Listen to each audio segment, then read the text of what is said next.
नमस्कार मित्रों, मेरा नाम जय कुमार है और आज हम संत कबीर साहब का एक पद लेने जा रहे हैं जो कि कक्षा 9वीं हिंदी पाठ्यक्रम में सम्मिलित है और उसी कक्षा के हिसाब से इसकी व्याख्या करेंगे। तो पद क्रमांक 2 पहले पढ़ लेते हैं। संतों भाई आई ज्ञान की आंधी रे, भ्रम की टाटी सबय उड़ानी, अमाया रहे न बांधी। हिति चित्त की द्वै थुनी गिरानी, मोह बलिंदा टूटा, तृष्णा छानी, परी घर ऊपरी, कुबदिक भांडा फूटा। जोग जुगति करी संतों बांधी, अनिर्चु चुवै न पानी, कूट कपट काया का निकसिया। हरि की गति जब जानी, आंधी पीछे जो जल बूठा, अप्रेम हरि जन भीना, कहे कबीर भान के प्रकटय, उदित भया तम खीना। कबीर दास जी उस घटना का वर्णन कर रहे हैं जब हमारे भीतर परमात्मा का प्रकटीकरण होता है, हम अपने आत्मस्वरूप को जानते हैं। जब हमें ज्ञान की प्राप्ति होती है, ज्ञान का अर्थ जानकारी से नहीं, नॉलेज से नहीं, ज्ञान का अर्थ अनुभव ज्ञान से है। आत्मज्ञान, परमात्मा को कैसे जाने, तो कहते हैं कि जब ज्ञान की आंधी आती है ना, उसको समझाने के लिए आंधी तूफान का सहारा लिया गया है।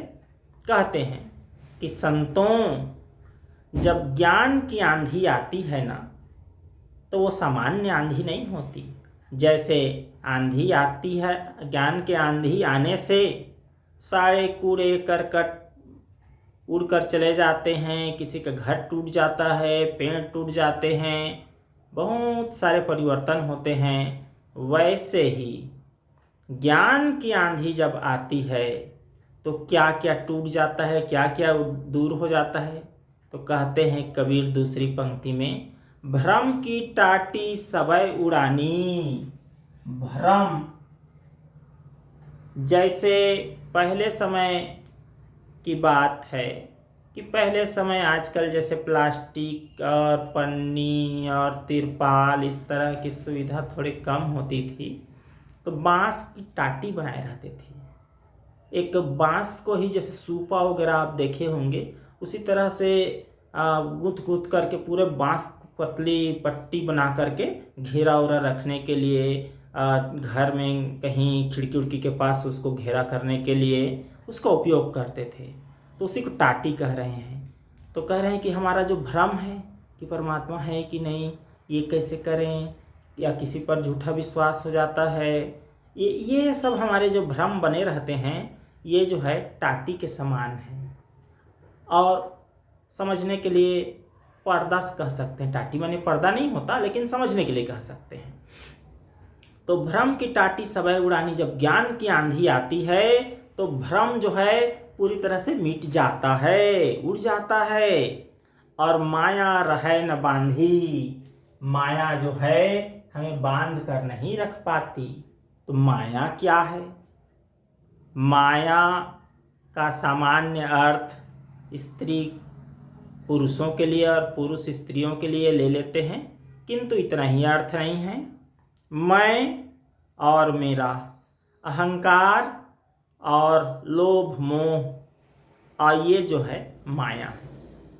तो ये हमको बांध करके नहीं रख सकती, हमको बंधन में अपने जकड़ कर नहीं रख सकती। हम मुक्त हो जाते हैं, इन सब उपयोग करते हैं, तब भी हम चीज़ों का उपयोग करते हैं, किंतु हम उन चीज़ों के स्वामी बनकर उपयोग करते हैं। उनके दास नहीं बने रहते, उनके चंगुल में नहीं फंसे रहते, उनकी आदत में हम मजबूर नहीं रहते। आगे कहते हैं कबीर, हिति चित्त की द्वैथुनी गिरानी। जैसे आंधी आने से खंभे जो है, पहले के घर छोटे छोटे घरों की बात है, बड़े बड़े महलों की बात नहीं, तो पहले लकड़ियों के खंभों के सहारे ज़्यादा टिकाए जाते थे। मैदानी क्षेत्रों के घरों की बात करें, झोपड़ियों की बात करें तो कहते हैं कि आंधी के आने से खंभे गिर जाते हैं। थूनी, ये जो दिया है थूनी माने खंभे, खंभे खंभे गिर जाते हैं।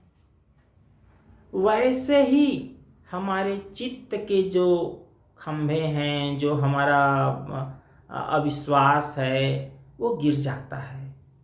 और मोह बलिंदा टूटा, अभी कहे थे ना मोह और लोभ की बात, वो टूट जाता है।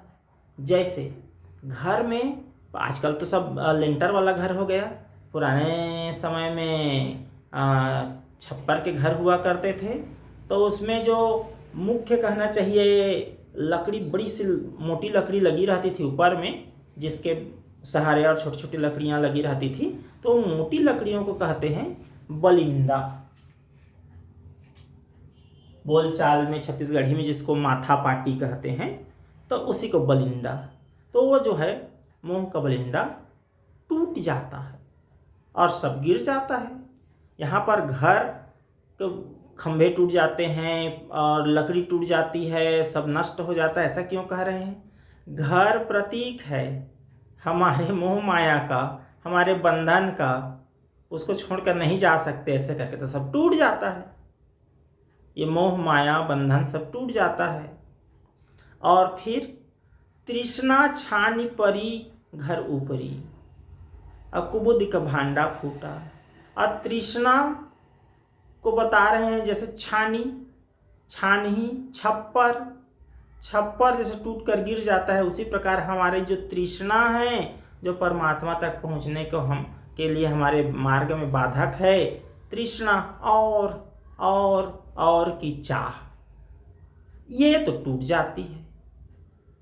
जैसे घर के ऊपर में छप्पर है, वो टूट जाए, गिर जाए, वैसे ही हमारी तृष्णा टूट जाती है, नष्ट हो जाती है, जब ज्ञान की आंधी हमारे भीतर आती है।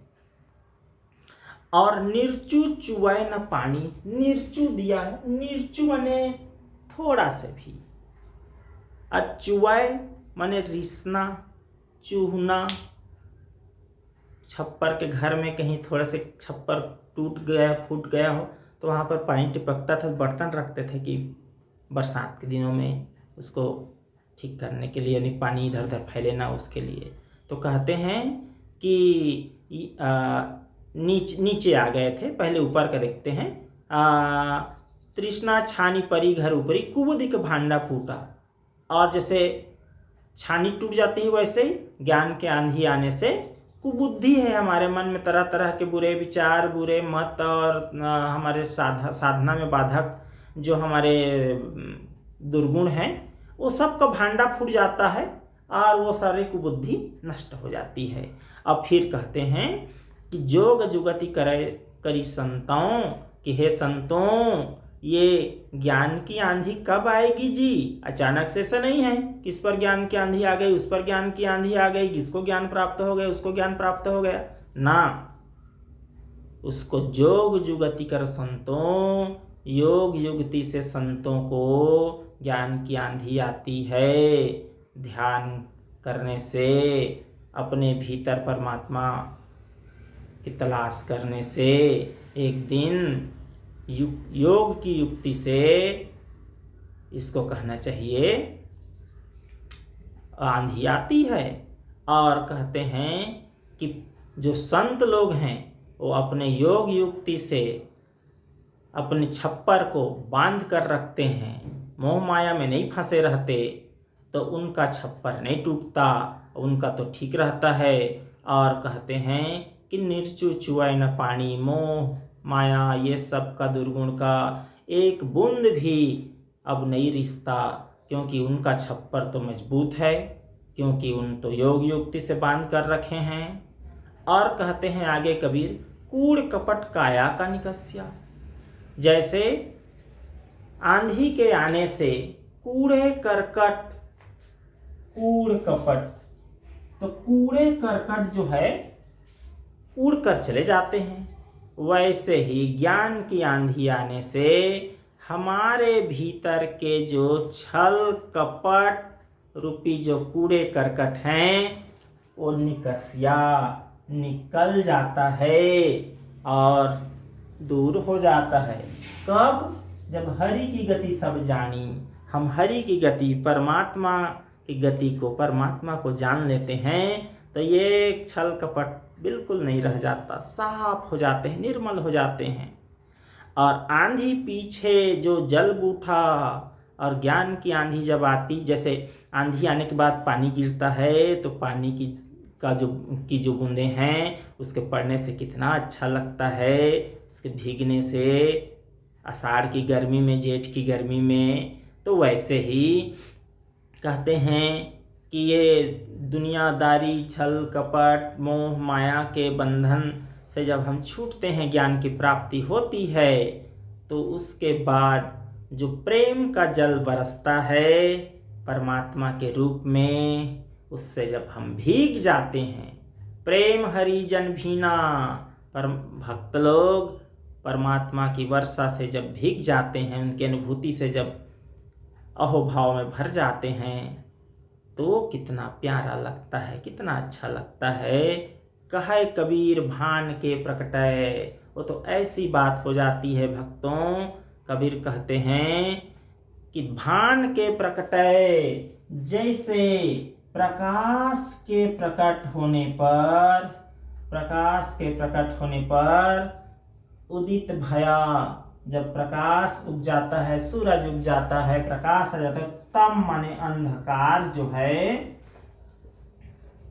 अंधकार वो है दूर हो जाता है, क्षीणा हो जाता है, मतलब बिल्कुल ही क्षीण हो जाता है अंधकार और दूर हो जाता है।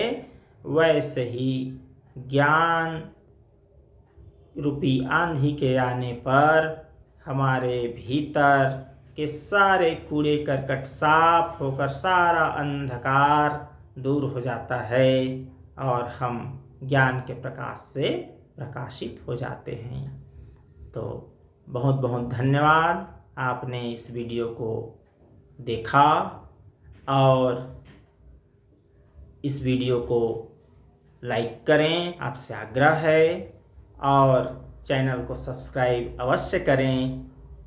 अपना मत कमेंट बॉक्स में भी लिख सकते हैं। धन्यवाद।